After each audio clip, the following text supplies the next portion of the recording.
Right people, thank you for tuning back in. I drive lead here. A little bit of advice.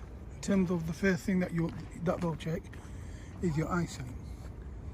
You'll be doing an eyesight check in a car park approximately 8 bays away from the entrance.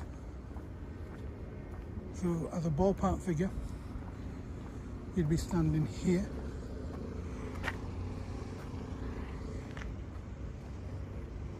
where I'm standing now, and you'd be reading a registration number of the vehicle over there.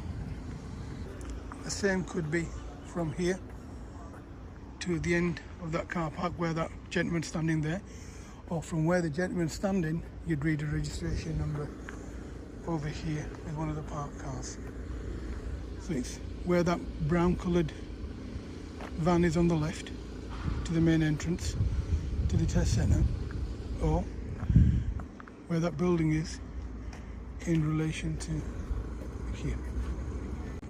So you were standing here and reading a registration number of a vehicle parked at the end where it says DVSA reserved, or where this black car's parked, from where I showed you where the silver brown van was. Like we discussed earlier on, you'll be standing here and reading the registration number from where we are now to there.